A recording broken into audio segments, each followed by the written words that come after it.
तो प्रधानमंत्री ने ये बड़ी बातें कही हैं।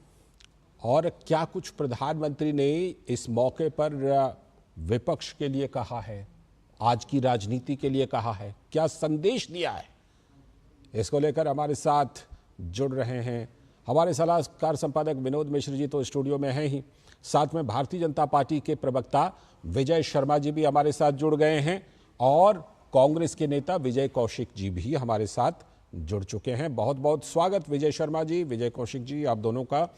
मैं चर्चा को विस्तार देता हूं विनोद जी के जरिए। विनोद जी, प्रधानमंत्री वैसे तो देखिए ये हर एक सत्र पर जब संसद का सत्र होता है तो प्रधानमंत्री सत्र की शुरुआत से पहले मीडिया से बात करते हैं, उसी के तहत उन्होंने मीडिया से ये बात आज भी की। लेकिन आज की बात में कुछ बड़ी बड़ी बातें, कुछ गंभीर बातें प्रधानमंत्री ने कही हैं। उसमें काफ़ी कुछ विपक्ष के लिए पैगाम भी है कि नकारात्मक राजनीति विपक्ष को नहीं करनी चाहिए। देश की जनता ने अगले 5 साल तक के लिए नकारात्मक राजनीति के लिए नहीं चुना है किसी को। लाल जी, ये प्रधानमंत्री का आज का जो आप ये देखिए कि मीडिया से बात करते हुए जो उन्होंने बात कही है, उसका साफ साफ संदेश ये है सारे राजनीतिक दलों का कि इलेक्शन हो गया, चुनाव हुए, अब 2 से ढाई महीने हो गए, आप इलेक्शन मोड से बाहर निकलिए। हम फिर ये लड़ाई जो है 2029 में आप 4.5 साल के बाद लड़ लेंगे। हम 4.5 साल के बाद ऐसे ही वातावरण बना के आप फील्ड में जाएंगे और लोगों को अपनी अपनी तरफ से बताएंगे। लेकिन ये संसद है, ये देश का संसद है, ये दल का संसद नहीं है।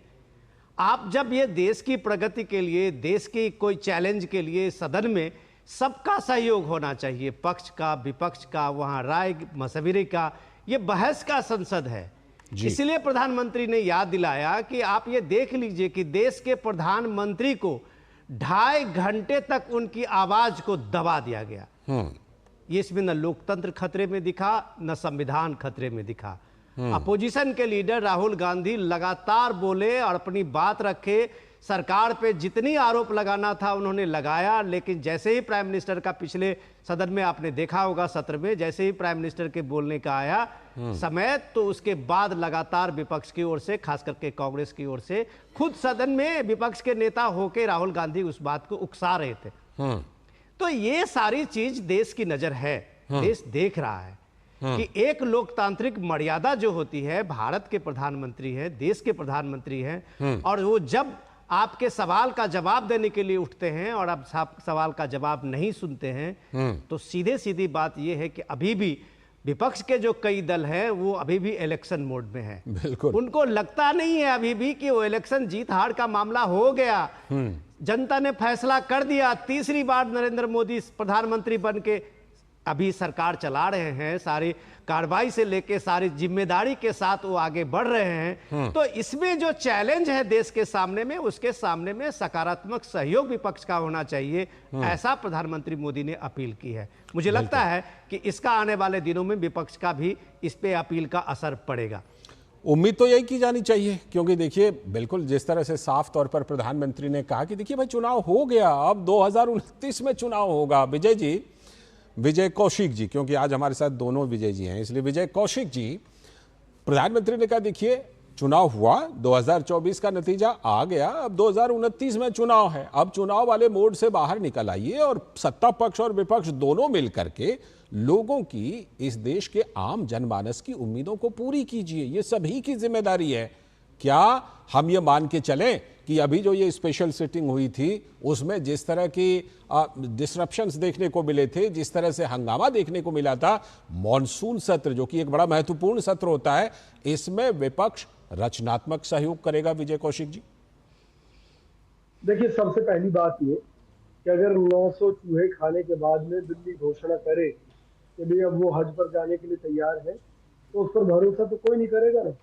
10 साल से अपनी ताकत के दम पर 56 इंची सीने के नाम पर किस तरह से विपक्षियों को कुचलने का काम माननीय मोदी जी करते रहे कि हमारे जो जरूरी मुद्दे थे उनके ऊपर भी मोदी जी ने कभी सुना नहीं, कभी विपक्ष को इतना भी भाव नहीं दिया कि जो कांग्रेस सरकार के समय में एक परंपरा रही थी कि अगर किसी बात को लेकर मतभेद है तो विपक्ष के साथ अलग से बैठक करके उन गतिरोधों को दूर करना। तो अब चूंकि ऊंट पहाड़ के नीचे थोड़ा सा आया है, तो ऊंट ये चाहता है कि अब सब कुछ उसके हिसाब से चले, तो कैसे होगा।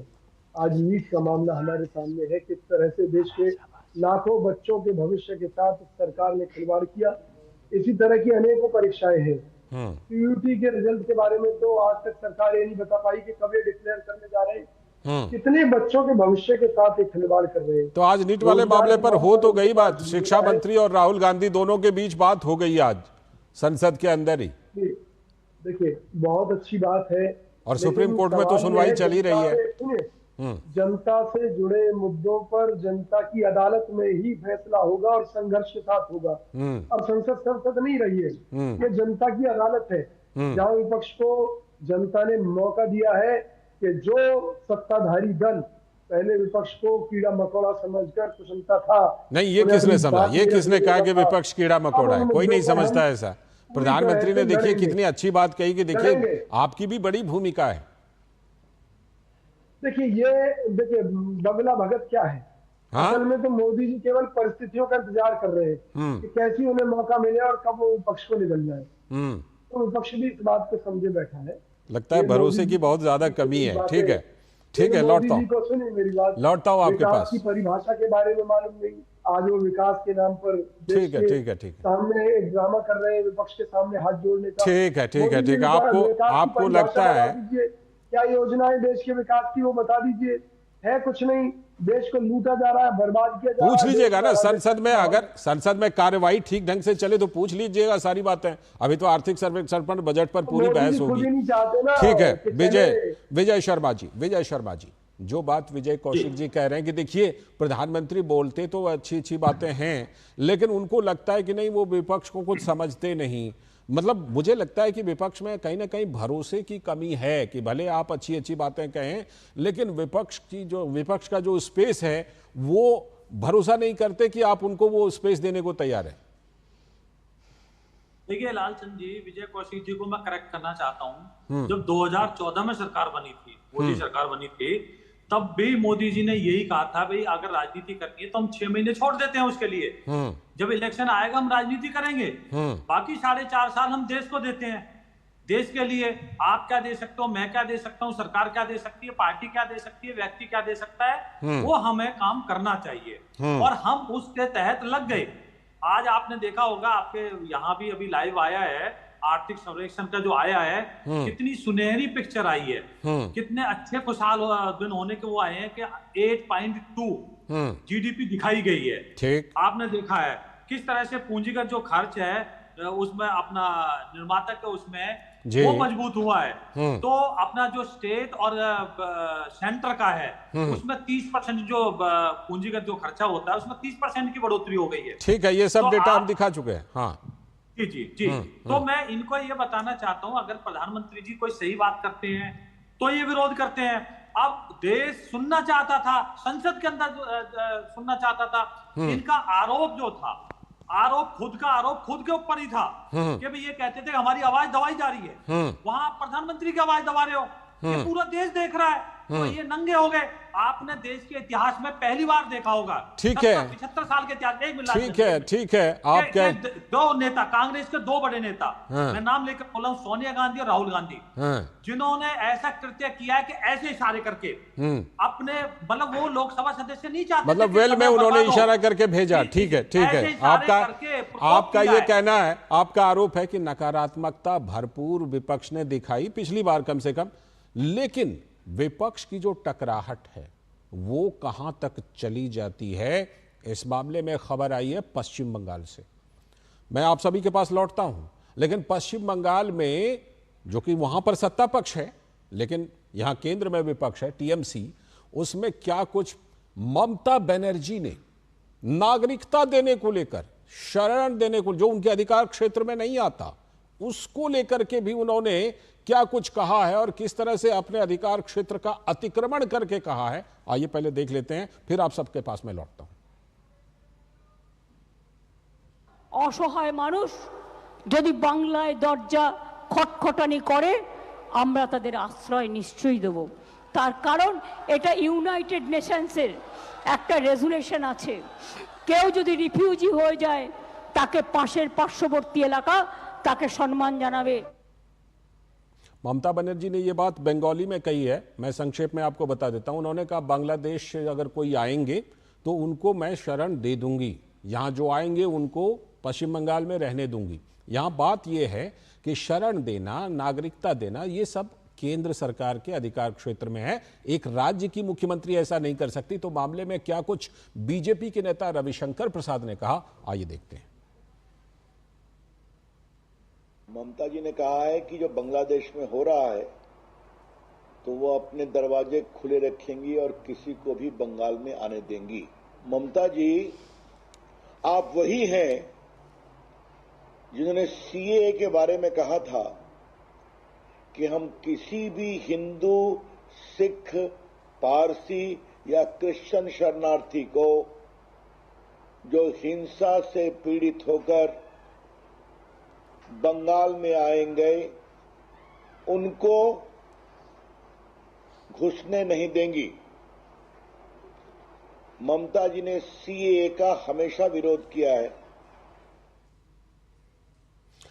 तो ये जो बात है, इसमें ममता बनर्जी बोलते बोलते यहां तक कह गईं, जो हम आपको सुनवा रहे थे, कि पश्चिम बंगाल चाहता है कि उसका हिंदुस्तान के साथ अच्छा रिश्ता हो। अब जरा इस बयान को सोचिए, क्या पश्चिम बंगाल कोई देश है जिसका हिंदुस्तान के साथ अच्छा रिश्ता होगा? पश्चिम बंगाल तो भारत के अंदर एक राज्य है, लेकिन ममता बनर्जी हैं, कुछ भी बोल देती हैं। इस पर चर्चा करते हैं। हमारे साथ सलाहकार संपादक हमारे विनोद मिश्र जी तो स्टूडियो में जुड़े हुए हैं, साथ में विजय कौशिक जी भी हैं और विजय शर्मा जी भी हमारे साथ जुड़े हुए हैं लगातार। विनोद जी, ये क्या मतलब है? एक राज्य की मुख्यमंत्री शरणार्थी को शरण दे सकती है, नागरिकता दे सकती है, हिंदुस्तान के साथ अच्छे रिश्ते की बात कर सकती है। ममता बनर्जी को क्या मतलब, ये जो संविधान लेकर ये लोग चलते हैं, कोई माथे पे रखता है, कोई यहां रखता है, कोई हाथ में रखता है, ये सब संविधान लेकर सिर्फ चलते हैं, पढ़ते नहीं है क्या संविधान को ये लोग? लाल जी, आपने बहुत सही कहा कि ये पिछले इलेक्शन में जब हम लोगों ने देखा था, विजय जी अगर बेहतर से समझे इस चीज़ को कि लोकतंत्र खतरे में है, आरक्षण खतरे में है, और रिजर्वेशन के साथ साथ उन्होंने संविधान, लोकतंत्र से लेके सारे खतरे में बताते हुए नैरेटिव लेके पूरे देश में एक माहौल बनाने की कोशिश की थी। शायद उस समय भी लोगों की नज़र इस पे नहीं गई कि ममता बनर्जी अभी भी, जो ये आज का नहीं है कि पहली बार ममता बनर्जी नहीं कहा है, ममता बनर्जी बांग्लादेश को और पश्चिम बंगाल को के रूप में अगर आप देखें तो राज्य से ज़्यादा वो अपने आप को एक मुल्क समझती है, एक देश समझती है। बताइए। और ये देखिए, ये विडंबना है कि जब आप इंडिया गठबंधन की बात कहते हैं और इंडिया गठबंधन के एक स्टेट के चीफ मिनिस्टर, और जब वो दावा करती है कि बांग्लादेश में जो भी वायलेंस है, रिजर्वेशन को लेके जो वहाँ फसाद चला है, जो वायलेंस में पुलिस की और सेना की कार्रवाई में कई लोग भी मारे गए हैं, तो ये सारी कार्रवाई पे नजर जो है वो भारत सरकार की है। सीमा पर किस तरह से उसको लेके कोई तनाव नहीं हो, सीमा पर कभी इस तरह के लेके रिफ्यूजी का और इस तरह की चीजें वो दौड़ फिर से शुरू ना हो, इसके लिए नजर भारत सरकार की है। भारत सरकार की वहां एजेंसियां हैं।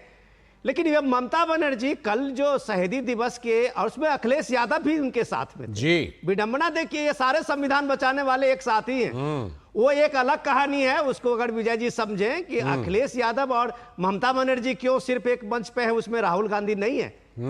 तो ये जो मंच है उनका, उस मंच से अगर वो सीधे बांग्लादेश को कह रहे हैं कि आप लोगों को कह रहे हैं कि अगर आप हमारा दरवाजा खटखटाएंगे तो हम आपको जगह देंगे, हम आपको यहाँ रहने की सुविधा देंगे, तो सीधे सीधे ये चुनौती बांग्लादेश से ज़्यादा, लोगों से ज़्यादा वो एक देश की सॉवरेंटी और देश के लोकतांत्रिक और देश की अखंडता को ममता बनर्जी दे रही है। ठीक है, ये हमें ये जानना चाहिए कि शरणार्थी के मामले में जो यूएन कन्वेंशन है, भारत उसका सिग्नेचरी नहीं है। बिल्कुल, भारत का अपना कानून दोनों के पास और भारत अपने कानून के हिसाब से, चाहे वो अफगानिस्तान से लोग आए हों या जहां से भी उस विकट परिस्थिति में आते हैं, तो उनको शरण देना है, उनको शरणार्थी बनाना है, ये भारत के अपने कानून के हिसाब से होता है।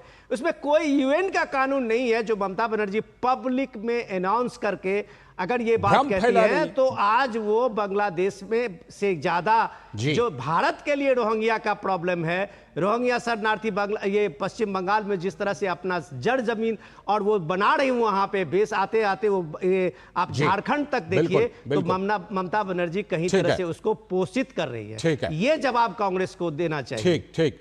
हालांकि टीएमसी के लोग नहीं है, लेकिन मैं जरा एक लाइन में बताता हूं कि ये शहीदी दिवस, इसका क्या इतिहास रहा है। बात 1993 की है। उस समय ममता बनर्जी युवा कांग्रेस में थी और जिनके पास वोटर आईडी कार्ड है वही वोट कर पाए, अवैध शरणार्थी वोट ना कर पाए। इसी को लेकर एक मार्च निकाला जा रहा था। ज्योति बसु की सरकार थी, पुलिस ने गोली चला दी, 13 लोग मारे गए। उसी याद में शहीदी दिवस मना रही हैं। और देखिए आज एकदम उल्टी बात कर रहे हैं उसी मामले पर। और इसी मामले पर क्योंकि अखिलेश यादव वहां उपस्थित थे, तो मुझे याद है लोकसभा के अंदर दरोगा प्रसाद राय जो इनके सांसद थे सपा के, उनके साथ ममता बनर्जी ने इसी मुद्दे पर कि अवैध प्रवासी वोट ना डाल पाए, इसको लेकर उनके कुर्ते को भी फाड़ दिया था। और आज देखिए एकदम कैसी उल्टी पॉलिटिक्स की जा रही है।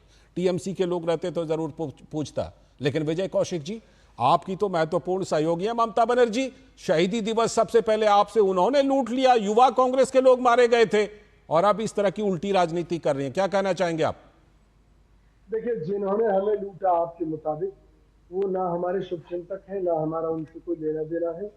बात देश की है। विजय जी ने पल्ला झाड़ लिया बिल्कुल एकदम। सुनिए ना लाल सिंह जी, हाँ, देश की है बात, देश के संविधान की है। और संविधान के तहत देश के किसी भी राज्य के मुख्यमंत्री को इस बात का कोई अधिकार नहीं है कि वो केंद्र सरकार की नीतियों के खिलाफ जाकर कोई ऐसी घोषणा कर सके कि जो देश विरोधी है। क्योंकि जाहिर सी बात है कि जो अधिकार उन्हें है नहीं, अगर वो उस अधिकार की बात कर रही है तो एक देश विरोधी बात मुद्दा यहाँ पर खड़ा होता है। तो इस मामले में केंद्र सरकार को जो कदम उठाने चाहिए थे, कड़े कदम। ये देखिए विजय जी ने बिल्कुल ममता बनर्जी का ये कह दिया कि केंद्र सरकार कदम उठाए। ठीक है, अच्छी बात है, अच्छी बात। सरकार इन मुद्दों से चूकती है, कहीं ना कहीं मिली भगत है जी। कहीं ना कहीं मोदी जी अपने षड्यंत्रों के द्वारा इस देश अब तो आपको जवाब देना ही पड़ेगा विजय शर्मा जी, आपके पास आऊंगा ही, क्योंकि विजय कौशिक जी ने बात ही ऐसी कह दी है। विजय कौशिक जी ने समर्थन देते हुए कहा कि कार्रवाई क्यों नहीं करते विजय शर्मा जी। हाँ विजय कौशिक जी, आता हूं आपके सवाल को पूछ लेता हूं विजय शर्मा जी से। विजय शर्मा जी बताइए। देखिए लालचंद, अब विजय कौशिक जी भी समर्थन दे रहे हैं आपको। देखिए मुझे इनकी नीयत पे शक है। क्यों? 2 दिन हो गए इस बयान को, मैं बताता हूँ आपको। 2 दिन, 1 मिनट विजय कौशिक जी है और कानून है, कार्रवाई की। प्लीज सुन लीजिए। अब सुन लीजिए विजय शर्मा जी से, सुन लीजिए, उसके बाद फिर आपके पास सुन लीजिए। देखिए ये 2 दिन हो गए ममता बनर्जी जी का ये कल का बयान है, जो जहां तक मेरी जानकारी है। आज तक मैं आपके चैनल के माध्यम से विजय कौशिक जी से अपील करता हूं कि आप अपने नेता से निंदा करवाइए। एक भी वक्तव्य आया क्या कांग्रेस पार्टी का? आप हमारे से कहते हो कार्रवाई कीजिए, आप भी विपक्ष में बैठे हो। आप एक बात बताइए, सड़कों पर उतरिए। आप अगर आज संविधान खतरे में है तो कहां है? इंडी गठबंधन के यहाँ है, आपकी महत्वपूर्ण सहयोगी है, वो सारी बैठकों में सम्मिलित होती है वो। तो मतलब ये मीठा मीठा गप और कड़वा कड़वा दूध, तो ऐसे नहीं चलेगा, चूज नहीं चलेगा। तो आप मुझे बताइए आपके किस नेता ने निंदा की है? ठीक है, मुझे एक काउंटर क्वेश्चन विजय कौशिक जी से पूछना है। विजय कौशिक जी, विजय शर्मा जी की इस बात में दम है। ये दम ये है कि आप तो यहां बैठकर कह रहे हैं कि ममता बनर्जी के खिलाफ कार्रवाई कीजिए, लेकिन विजय शर्मा जी ने एक बात बिल्कुल सही उठाई कि आपके यहां से ऑफिशियली किसी ने इस तरह की कोई बात रखी ही नहीं, ना रखते हैं कभी। अगर अधीर रंजन चौधरी कभी रखना भी चाहते हैं तो मल्लिकार्जुन खड़गे जी उनको भी टाइट कर देते हैं, बेचारे अधीर रंजन को। देखिए, बात कांग्रेस की या किसी अन्य दल की नहीं है। यहाँ बात देश के संविधान की है, और देश की संविधान की रक्षा का जो ठेका लिए बैठे हैं मोदी जी, जो सत्ता में है, उनकी है। नहीं, ठेका क्या, वो तो उनकी जिम्मेदारी है, सरकार में होने के नाते जिम्मेदारी है। सुनिए, जिम्मेवारी है तो क्या कांग्रेस से पूछकर कार्यवाही होगी ममता बनर्जी के खिलाफ? कल को अगर ममता बनर्जी हत्या कर देती है किसी की, ठीक है, तो कांग्रेस से पूछने आएंगे कि अरे विजय जी, सबसे ज्यादा संविधान खतरे में आप ही के नेता के पॉकेट में संविधान है। तो कम से कम उठनी चाहिए ये बात नेता के हाथ कि पश्चिम बंगाल में कितने खतरे में संविधान है। पार्लियामेंट में बताएं इस चीज को। बिल्कुल ठीक है। राहुल गांधी जी से पूछकर करते हैं क्या? विजय कौशिक जी, बात ये है कि आप छापा डालते हैं जो है वो, क्या राहुल गांधी जी से मंजूरी नहीं कीजिए? अगर गलत हो, फिर से बात वही आई कि क्या रचनात्मक विपक्ष की भूमिका निभाएंगे। इनका ये देखिए कांग्रेस पार्टी का ये सवाल ये है कि जो व्यक्ति क्राइम कर रहा है ठीक है, कार्रवाई करने की जिम्मेवारी ठीक है, ठीक है। आप दोनों एक एक करके बोलिएगा। आप दोनों के पास मैं आता हूं, पहले विनोद जी के पास, फिर आप दोनों के पास। विनोद जी, विजय कौशिक जी ने कही कि हाँ हमारा समर्थन है, लेकिन विजय शर्मा जी की इस बात में तो दम है कि जब से ममता बनर्जी ने कहा है तब से कांग्रेस से ऑफिशियली कुछ ऐसा आया? कांग्रेस ने कभी ऑफिशियली इस पर कहा? आपने एक बात और उसमें जोड़ी कि संविधान लेकर जब घूमते हैं तो उस समय ये कहते हैं कि पश्चिम बंगाल में लोकतंत्र और संविधान कितने खतरे में है। लाल जी देखिए, ये दुविधा में क्यों है? आज जब हम लोग इस रिपोर्ट के जरिए बात कर रहे थे कि प्रधानमंत्री ये बार बार कह रहे हैं कि आप इलेक्शन मोड से बाहर आइए, इलेक्शन हो चुका है, जनता को जो फैसला देना है, तीसरी बार 60 साल के बाद इस देश में तीसरी बार आप ये दूसरी बार आप देखिए कि एक प्रधानमंत्री शपथ लिए हैं, अपना कार्यभार संभाल लिया है जी। अब आपको जो रचनात्मक सहयोग करना है वो आप देखिए कि इतिहास तो लोगों ने बदला है, इतिहास तो लोगों ने कायम किया है, ये कोई बीजेपी ने नहीं की है। ये आप इस चीज को मानने के लिए तैयार नहीं है। आप इस चीज को अभी भी ये चीज में लोगों के सामने में रख रहे हैं जैसे आपकी एक प्रचंड जीत हुई हो। आपका एक अहंकार है जो आप कह रहे हैं कि हम एक आक्रामक विपक्ष की भूमिका में संसद में है, लेकिन आक्रामक विपक्ष की भूमिका में तब होंगे जब सरकार के नीतियों का आप खंडन करेंगे, सरकार के नीतियों के सामने में आप एक बेहतर नीति प्रोजेक्ट करेंगे। अब ऐसा नहीं होगा कि संसद में आप अपनी बात बारी में बोल लेंगे, सरकार पे आरोप लगा देंगे, जब जवाब मिलेगा और जवाब लेने के बारे में आप संसद से बाइकआउट कर जाएंगे या फिर हंगामा करते रहेंगे। आता हूं जो पॉइंट है विजय जी उसको समझिए। सबसे इंपॉर्टेंट ये है कि ये इंडिया गठबंधन में आपस की जो खींचतान है और नेतृत्व को लेके जो संघर्ष है वो सारी चीजें मुखर होके संसद और संसद के बाहर दिख रहा है। आप शहीदी दिवस में अगर अखिलेश यादव के साथ ममता बनर्जी वहां पश्चिम बंगाल की रैली में दिखती है और वहां इस तरह से मुस्लिम अपीजमेंट की बात करती है तो वो एक बात जानती है कि जो अखिलेश का कोर वोटर है वही ममता बनर्जी का है। वो ये जानती है कि अगर ये विपक्ष का पूरा कुनबा एक साथ पार्लियामेंट में ये रहेगा तो राहुल गांधी का नेतृत्व और राहुल गांधी की छवि को आगे बढ़ाने में इंडिया गठबंधन के बाकी दलों को सेक्रीफाइस करना होगा। ये एक चेतावनी कांग्रेस के लिए है, वो एक अलग मंच बन रहा है। विजय जी इसको चेतिए, इस चेतावनी को समझ रहे हैं विजय कौशिक जी? चेतावनी को समझिए कि ये सिर्फ पॉकेट में संविधान रखने से बात नहीं बनती है, सच को सच और झूठ को झूठ कहना पड़ता है। आज विपक्ष की भी और राहुल गांधी को एक विपक्ष के नेता के रूप में यह भूमिका है कि सदन में इस बात की चर्चा करें कि ममता बनर्जी ऐसे कैसे कह सकती है, कोई स्टेट के चीफ मिनिस्टर किसी शरणार्थी के मामले में अपना इस तरह के बयान कैसे दे सकते हैं? बिल्कुल, इस चुनौती को समझिए, इस चुनौती को समझिए। और चुनौती सिर्फ कोलकाता से नहीं बल्कि चुनौती तो हाल में मुंबई में भी देखने को मिली थी जब ये सारे दल गैर कांग्रेसी विपक्षी दल एक साथ बैठे थे। विजय कौशिक जी देखिए लालचंद जी, मुद्दा केवल यही है कि जिस तरह एक चोर है, डाकू है, उसको पकड़ने का अधिकार पुलिस के पास है और पुलिस उसमें ये कहे कि भी राहुल गांधी जी लिख कर देंगे कि इन्हें गिरफ्तार करो, तब गिरफ्तार किया जाएगा। तो मोदी जी आपको कुर्सी पर बैठने की जरूरत क्या है? आप हम ये इतना साधारण नहीं है विजय कौशिक जी, ये मामला इतना साधारण इसलिए नहीं है क्योंकि आप संविधान का हवाला देते हैं। ये मामला इतना साधारण इसलिए नहीं है क्योंकि आप संविधान को माथे पर लेकर घूमते हैं, इसलिए ये इतना साधारण नहीं है। नौटंकी कर रहे हैं, आपसे पूछा जाएगा। रक्षा की जिम्मेवारी उनकी है और विजय शर्मा जी आ रहा हूं। धज्जियां उड़ाई जा रही है।